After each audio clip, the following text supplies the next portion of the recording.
right. How we looking?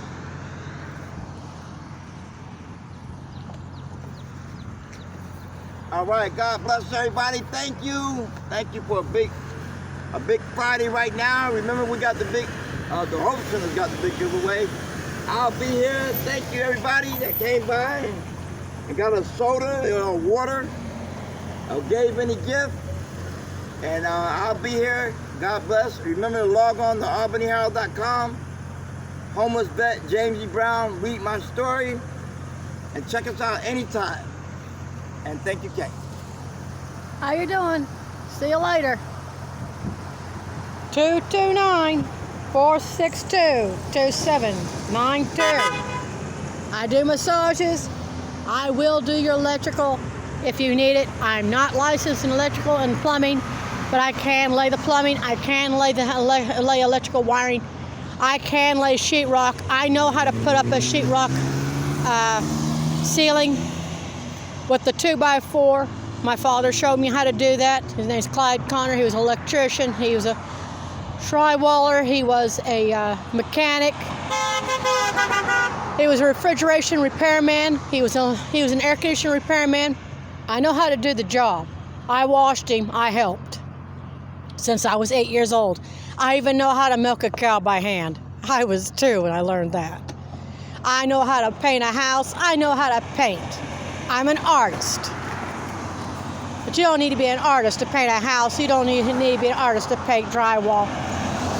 Drywall's easy. You go ahead and pretty much, you gotta make certain it's off the floor into the ceiling area basically, and enough room basically for the to go ahead and get between the ceiling drywall too. Then you go ahead and take the drywall tape and take the plaster over the tape after it's done. And then you make certain it's sanded down, and then you go ahead and start painting. It's not that hard. You got special sheetrock nails for it. It's not a bad job. The electrical is easier. They don't have to tear out the wall. They just think they do. You go ahead and take at the light socket area, tape it to the new wiring, and pull it through at the lighting area. Every area goes in at another area, and just go ahead. Make certain it is turned off at the box, and make certain it's unhooked too. It'd be even smarter to unhook it outside too. Don't be a doof. I kept watching Clyde get knocked the hay out of. 440 usually knocks the shit out of somebody and kills them. He can take it. I don't know. That guy was cool. Big man. 220 is pretty harsh.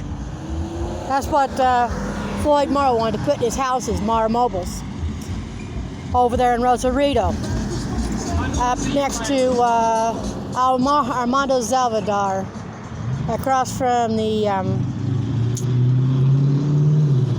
I forget. This up the street from Soriana. It's between there's a street that goes up to the new park that they have there, between a new gas place where they fill those propane tanks. They fill propane tanks down in Mexico. They don't throw those little tiny gas tanks away. They fill them. And next to that is a nice steak house. Beautiful place. And then signs go alto, A-L-T-O. That means stop. You go up I think it's north from there, and away from Benito Juarez, basically, which you have to cross the bridge to get to Soriana. So going as if you're going to the new park up there, and the new Cristiano de Culto, which is a Christian church. And right across there is the Esperanza. That's what I was trying to say. It's a cul-de-sac to circular streets. Right at the end was Floyd Morrow's house, a little tiny home that he designed that collapses. I mean, you could collapse it up, and you could put it on a truck, and you could move them in. They were already ready. All you had to do is go ahead and crank it back out, and it was ready to go, just like one of those mobile homes that you go ahead, put behind you, and take out to your campers. Your camper homes.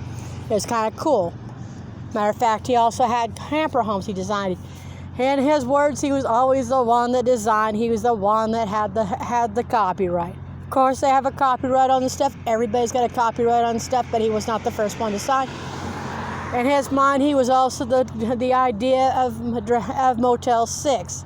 We all know who the idea of Motel 6 was. It wasn't Floyd Morrow. He said it was stolen from him. My mother was the same way. He was a good man. Floyd Morrow, 46th Street.